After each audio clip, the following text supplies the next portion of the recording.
धर्म को जकड़कर रक्षित छावा, खड़ा है लड़कर कर्मवीर शंभू राजा।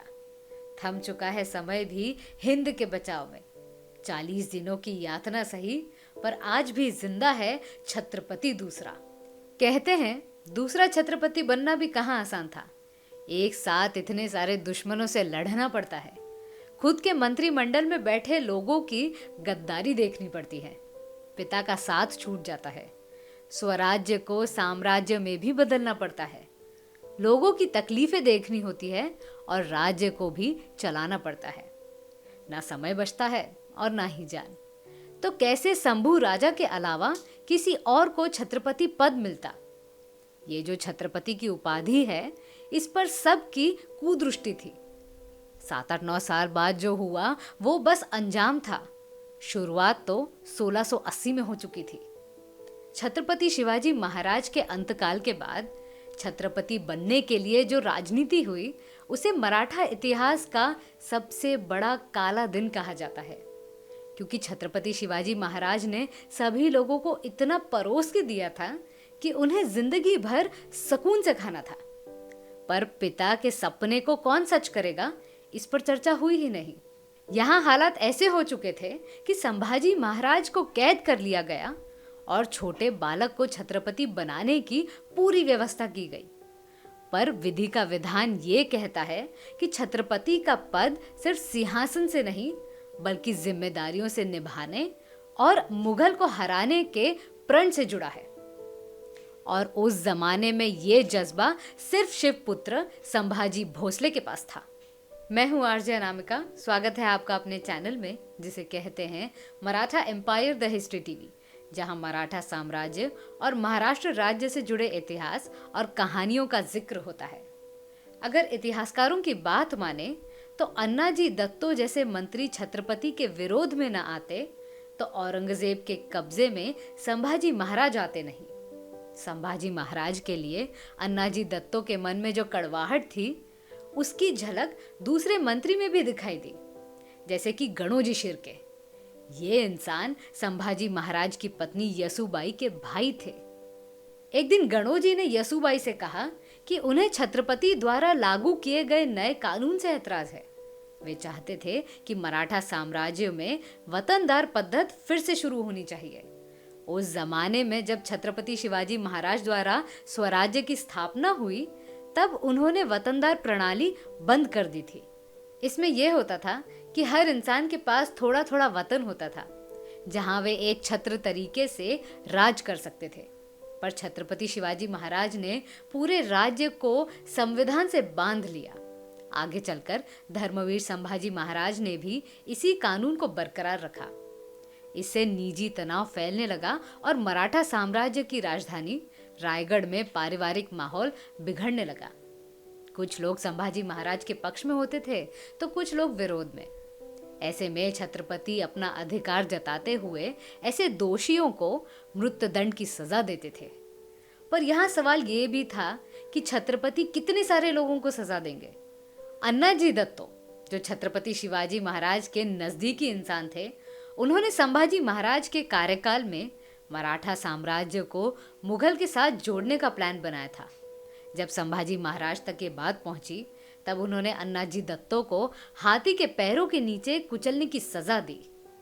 ये सिलसिला उनके छत्रपति बनने के तुरंत बाद शुरू हुआ। आपको जानकर आश्चर्य होगा कि संभाजी महाराज न सिर्फ एक योद्धा थे, बल्कि लेखक भी थे। उन्होंने बुद्धभूषण नामक राजनीति शास्त्र की किताब लिखी थी, जिसमें प्रशासन की बातें संस्कृत में लिखी हुई हैं। पर आपको मराठा एम्पायर और छत्रपति शिवाजी महाराज को नजदीक से जानना हो तो किताबों के अलावा अन्य दूसरा सोर्स नहीं है। पर यहाँ ऐसे भी लोग हैं जिनके पास पढ़ने का समय नहीं। इसका सल्यूशन है कुकू एफएम, जो भारत में बना हुआ लीडिंग ऑडियो बुक प्लेटफॉर्म, जिसमें 1000+ आवर्स का कंटेंट है जो आपकी नॉलेज बढ़ाने में मदद करेगा। कुकू एफएम में आपको Maratha empire in India, Chhatrapati Shivaji Maharaj, Peshwa Bajirao जैसी किताबें ऑडियो बुक के रूप में मिलेंगी। 22 से 28 फरवरी तक आपको हमारे तरफ से 50% डिस्काउंट भी मिलेगा। मतलब 399 रुपए के बदले सिर्फ 199 रुपए में साल भर का सब्सक्रिप्शन। वीडियो के डिस्क्रिप्शन में आपको कूपन कोड FEB50 के साथ ऐप लिंक मिल जाएगी।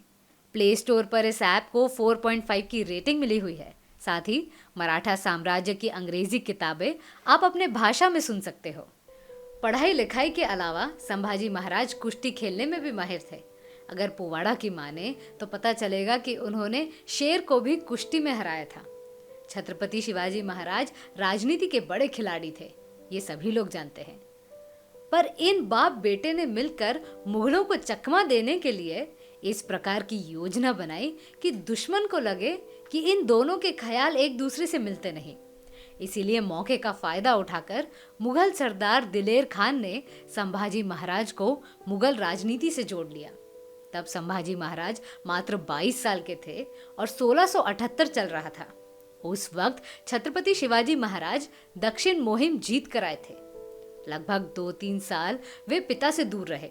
सबको लगा कि ये लड़का अपने पिता का नाम मिट्टी में मिलाने के लिए जन्मा है, पर आंतरिक मामला हम्बीरराव मोहिते जैसे बड़े सेनापति अच्छे से जानते थे। इसीलिए सर्वप्रथम उन्होंने ही संभाजी महाराज को छत्रपति का पद दिलाने के लिए सहयोग किया। कुछ लोग इसे महज एक कहानी मानते हैं। अगर सच में शिवाजी महाराज और संभाजी महाराज के बीच रिश्ते बिगड़े थे तो छत्रपति बनने के बाद संभाजी महाराज स्वराज्य के धर्मवीर कभी नहीं बनते। अब बात करते हैं कि कैसे छत्रपति संभाजी महाराज ने स्वराज्य को बचा के रखा। इस बात को बहुत कम शब्दों में जानने की कोशिश करेंगे क्योंकि ये वीडियो संभाजी महाराज की हत्या के विषय पर है। पर उस बात पर जाने से पहले ये जान लेते हैं कि वे कितने बड़े योद्धा थे। अपने 8-9 साल के कार्यकाल में संभाजी महाराज एक दिन भी सुकून से जी नहीं सके। हर वक्त युद्ध जैसी परिस्थितियां बनी रहती थी। छत्रपति शिवाजी महाराज के आदिलशाही और मुगल ये 2 बड़े शत्रु थे, पर संभाजी महाराज को एक साथ पोर्चुगीज, ब्रिटिश, सिद्दी और खुद मुगलों से लड़ना पड़ा। इस बार तो खुद औरंगजेब दिल्ली से महाराष्ट्र सिर्फ मराठों को हराने के लिए आया था।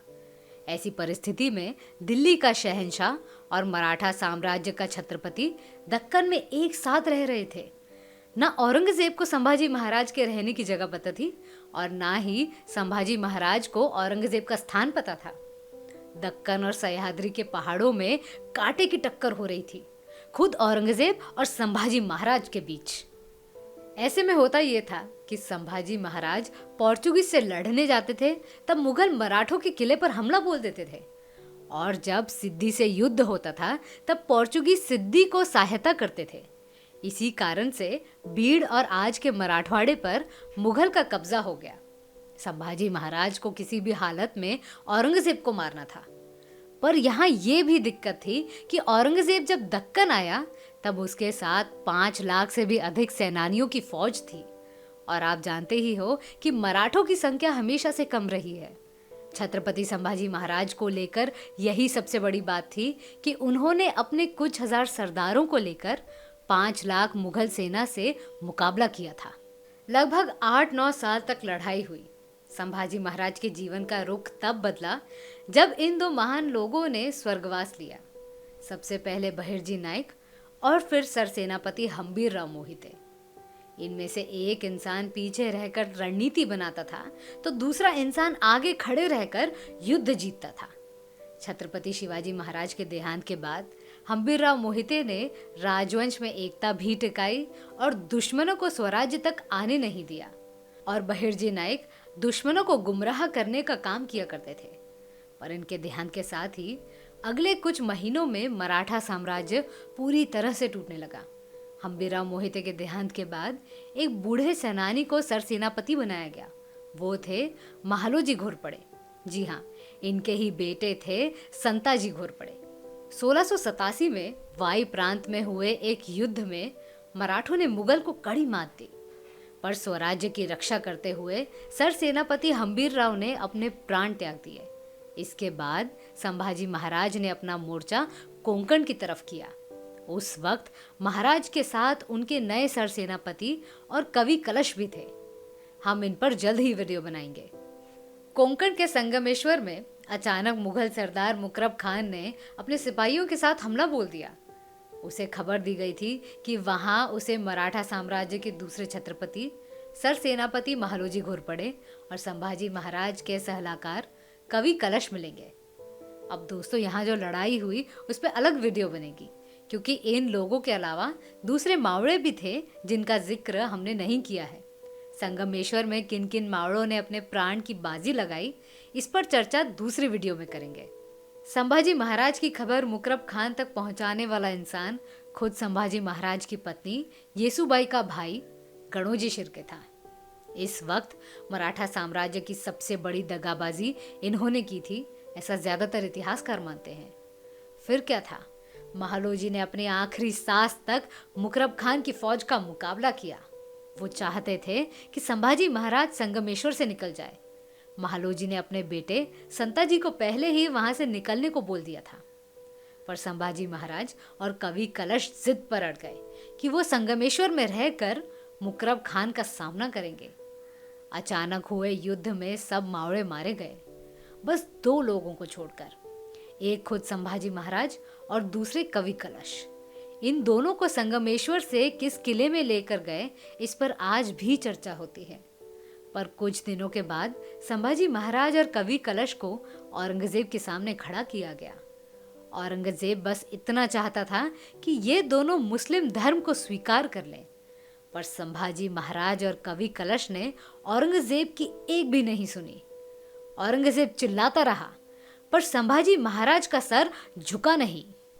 40 दिनों तक संभाजी महाराज और कवि कलश पर अत्याचार हुए। प्रत्येक दिन शरीर के किसी एक अंग को निकाला जाता था। आंखें निकाली गई, नाखून निकाले गए, जुबान खींची गई, त्वचा निकाली गई। लोकगीत पोवाड़ा के अनुसार संभाजी महाराज के मुंह से एक शब्द भी नहीं निकलता। इससे औरंगजेब बहुत आग बबूला हो जाता था। हर दिन हुए अत्याचार को देखकर औरंगजेब की बेटियों ने कहा कि इतना कष्ट क्यों दे रहे हो, एक बार में जान ले लो। इसके बाद 11 मार्च 1689 में औरंगजेब ने कवि कलश और छत्रपति संभाजी महाराज के शरीर के टुकड़े किए और तुलापुर के निकट फेंक दिया। आगे चलकर दलित समाज के लोगों ने उन टुकड़ों को जमा किया और हिंदू रीति रिवाज के अनुसार मराठा साम्राज्य के दूसरे छत्रपति धर्मवीर श्री संभाजी महाराज का अंतिम संस्कार किया। संभाजी महाराज उस वक्त बस 31 साल के थे। संभाजी महाराज के साथ हमेशा धर्मवीर शब्द आता है, क्योंकि उन्होंने अपने प्राण त्याग दिए पर धर्म परिवर्तन नहीं किया। छत्रपति जानते थे कि ये औरंगजेब उन्हें छोड़ देता, पर उसके बदले स्वराज्य त्यागना पड़ता। तब से 24 साल पहले इसी प्रकार की चीजें प्रति शिवाजी नेतोजी पालकर के साथ हुई थी, इसीलिए उन्हें उस वक्त धर्म परिवर्तन करना पड़ा। बस 31 साल के इस छत्रपति ने अपने प्राण देकर महाराष्ट्र और पूरे भारत भूमि की लाज बचाई।